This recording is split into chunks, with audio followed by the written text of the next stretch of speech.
So hello everyone. Cat का response sheet out हो चुका है एंड आई नो मोस्ट लोग ढूंढ रहे होंगे स्कोर वर्सेस परसेंटाइल का। उस पे ही आपका आगे का फ्यूचर डिपेंड करता है कि आपको एक और साल प्रिपेयर करने की जरूरत है या ओमेट एग्जाम में ध्यान देने की जरूरत है या फिर इसी साल आप जो भी स्कूल टारगेट कर रहे थे उसमें जा पाओगे या नहीं। सो गाइस, इस वीडियो में मैं आपको पूरा बताऊंगी कि आपका स्कोर वर्सेस परसेंटाइल कितना होगा। Before moving to that, please subscribe to my channel क्योंकि अभी आगे आने वाले टाइम पे आपको जीडीपीआई वैट की तैयारी करनी होगी and this is my personal favourite part. मेरा प्रोफाइल भी एक एवरेज प्रोफाइल ही था and by acing these things I cracked 14 IIMs and even Amazon too। अब आगे वीडियो में बढ़ते हैं और देखते हैं कि कितने स्कोर पे कितना परसेंटाइल आप टारगेट कर सकते हो। इस साल का कैट का paper as compare to previous 5 year बहुत ही ज्यादा डिफिकल्ट था। स्पेशली जो लोग स्लॉट 3 के थे उनका पेपर तो बहुत ही ज्यादा डिफिकल्ट था इन क्वांट्स एंड DILR। इसी वजह से आपका कट ऑफ भी कम गया है इस बार। पहले आपको 80 मार्क्स पे 90 परसेंटाइल आता था, तो इस बार सिर्फ और सिर्फ 58 मार्क्स पे 90 प्लस परसेंटाइल है। में तो ये स्कोर कम लग रहा है बट इस साल का पेपर भी बहुत ज्यादा टफ था, इसी वजह से हमारा स्कोर भी गिरा है। आगे जो मैं आपको डेटा प्रेजेंट करने जा रही हूँ ये डेटा ऑलमोस्ट 50,000 लोगों का है। 50,000 लोगों ने जो अपने रिस्पॉन्सेज दिए हैं उसके अकॉर्डिंग ये स्कोर वर्सेस परसेंटाइल है। आप मुझे कमेंट सेक्शन में ये बताओ कि आपका स्लॉट कौन सा था और आपके कितने परसेंटाइल आ रहे हैं। अब हम देखते हैं कि 90 परसेंटाइल लाने के लिए आपको कितने मार्क्स की जरूरत है और कितने क्वेश्चन सॉल्व करने की जरूरत है हर एक सेक्शन से। अगर आपके ओवरऑल 46 या 47 स्कोर आ रहे हैं, इसका मतलब ये है कि अगर आपने टोटल तीनों सेक्शन मिलाकर 16 टू 17 क्वेश्चंस एक्यूरेटली सॉल्व कर लिए हैं तो आपका 90 प्लस परसेंटाइल आ जाएगा। इसमें VARC में आपका अप्रोक्सीमेट 24 मार्क्स होना चाहिए एंड इसके लिए 8 क्वेश्चंस एक्यूरेट होने चाहिए इररिस्पेक्टिव ऑफ आपके कितने नेगेटिव नंबर हैं। DILR में आपके 15 मार्क्स होने चाहिए जिसके लिए 5 questions he accurate and quant में आपका 14 मार्क्स होना चाहिए जिसके लिए अगर आप 4 से 5 क्वेश्चन भी करके आए हो सही है तो आपका 90 प्लस परसेंटाइल आ जाएगा। सो ये हमारा काम देता है जब हम टॉप 20 स्कूल में जाते हैं तो उनके सेक्शनल कट ऑफ्स भी होते हैं, उस टाइम पे आपको ये क्लियर करना भी इंपॉर्टेंट है। As compare to previous year बहुत ही कम है इस बार का और ये बिल्कुल वैलिड भी है क्योंकि पेपर इस साल का बहुत ज्यादा डिफिकल्ट था। 95 परसेंटाइल के लिए ओवरऑल जो आपको स्कोर करना है वो 58 मार्क्स है। अप्रोक्सीमेटली 18 टू 19 क्वेश्चन सही होने चाहिए। इस VARC में अगर आपके अप्रोक्सीमेटली 27 टू 29 मार्क्स आ रहा है विच इज मीन अगर आपने 9 से 10 क्वेश्चन सही किया है तो आपका 95 प्लस है। और DILR में अगर आपके 19 स्कोर आ रहे हैं विच इज अप्रोक्सीमेटली 6 क्वेश्चंस अगर आपने सही किए हैं तो 95 परसेंटाइल है।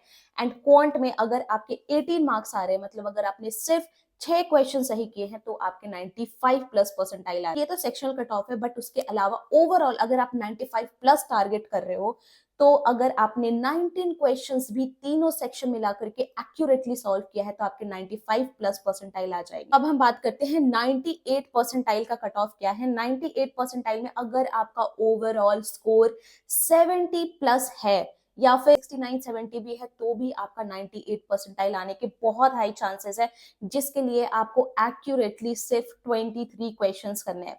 सो guys, I remember my time in CAT 2020 मेरा जो ओवरऑल स्कोर था दैट इज 90 एंड 90 पे मेरे अप्रोक्सीमेटली 97.48 परसेंटाइल था।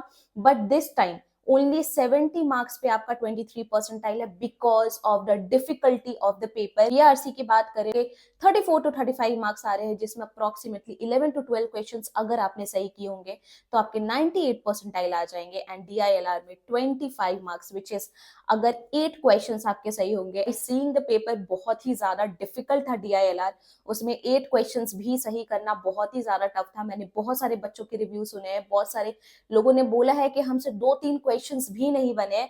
बट गाइज अगर आपके 4 या 5 क्वेश्चंस भी एक्यूरेटली सही हैं तो आपका 85 टू 90 परसेंटाइल के बीच में आ जाएगा एंड मोस्टली कॉलेजेस के सेक्शनल कट ऑफ को आप क्लियर कर लोगे। क्वांट की तो क्वांट में अगर आपके 23 मार्क्स आए हैं which is again 7 to 8 questions आप एक्यूरेटली सॉल्व करके आए हो तो आपको मिलेगा 23 मार्क्स एंड ओवरऑल आपका जो मार्क्स है दैट इज 70 जिसके लिए आपने अगर 2 से लेकर के 24 क्वेश्चन एक्यूरेटली होंगे आपके 98 प्लस परसेंटाइल आ सकते हैं। अब बात करते हैं 99 परसेंटाइल की। 99 परसेंटाइल के लिए जिनके भी मार्क्स 79 आ रहे हैं, 79 या फिर इवन उससे 1-2 मार्क्स कम भी है या 1-2 मार्क्स ज्यादा है, वो 99 का टारगेट कर सकते हैं।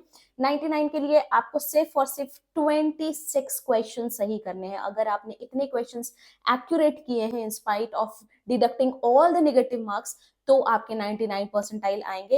एंड वीएआरसी में 99 परसेंटाइल के लिए आपका ओवरऑल स्कोर 39 का होना चाहिए, जिसके लिए 13 क्वेश्चंस एक्यूरेट होना चाहिए।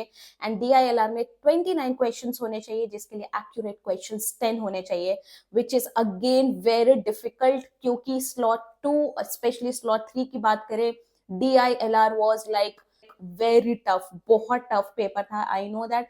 एंड सी क्वांट में सिर्फ 26 नंबर पे 99 परसेंटाइल आ रहा है, जिसके लिए 9 क्वेश्चंस एक्यूरेट करने हैं। क्वांट बहुत ज्यादा डिफिकल्ट था गाइस। मेरी बहुत लोगों से बात हुई है, वो यही कह रहे थे कि 2-3 क्वेश्चंस भी सॉल्व करना बहुत ज्यादा चैलेंजिंग है। बट अगर आपको सिर्फ सेक्शनल कट ऑफ क्लियर करना है और अगर आपने क्वांट में सिर्फ 4 क्वेश्चंस भी सही कर लिए हैं, 4-5 क्वेश्चंस भी सही कर लिए, तो आप 90 प्लस परसेंटाइल स्कोर कर लोगे। इसके अलावा भी 99.5 के लिए क्या होना चाहिए, 70 से लेकर के 80 परसेंटाइल के लिए क्या स्कोर होने चाहिए, मैंने सारा कुछ यहाँ पे दे दिया है।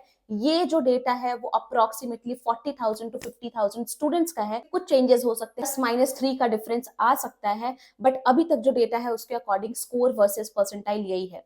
सो गाइस, अब तो हमारा ये रिजल्ट आ चुका है। आपका स्कोर जो है वो किस परसेंटाइल के रेंज में फॉल हो रहा है, एंड उसके अकॉर्डिंग अपने लिए कॉलेजेस ढूंढना स्टार्ट कर दो। अगर आपको वीडियो चाहिए इस पे कि किस स्कोर पे कौन सा कॉलेज मिलता है, तो आप नीचे मुझे कमेंट सेक्शन में जरूर बताना, मैं इस पे भी वीडियो आपको बना करके दूंगी।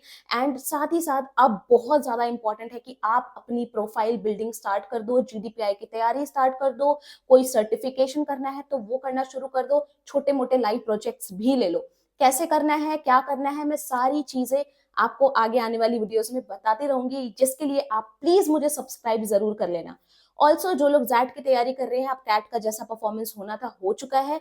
जो भी लोग जैट की तैयारी कर रहे हैं, मैंने जैट पे ऑलरेडी वीडियो बना रखी है, एंड उसके लिए जो रिसोर्सेज आपको चाहिए like past year paper and GK के क्वेश्चंस, उनका भी पूरा मैंने एक ड्राइव लिंक बना दिया है, आप उस वीडियो को भी मेरे चेकआउट कर सकते हो। Stay tune to the channel, because अभी आगे आने वाले कंटेंट बहुत ही ज्यादा इंटरेस्टिंग होने वाले हैं, क्योंकि मोस्टली आप सब में से जिनका क्वेश्चन होता था मेरा प्रोफाइल एवरेज है, क्या मैं आईएम में जा सकता हूँ या नहीं, आपके जितने स्कोर आने थे आ चुके हैं।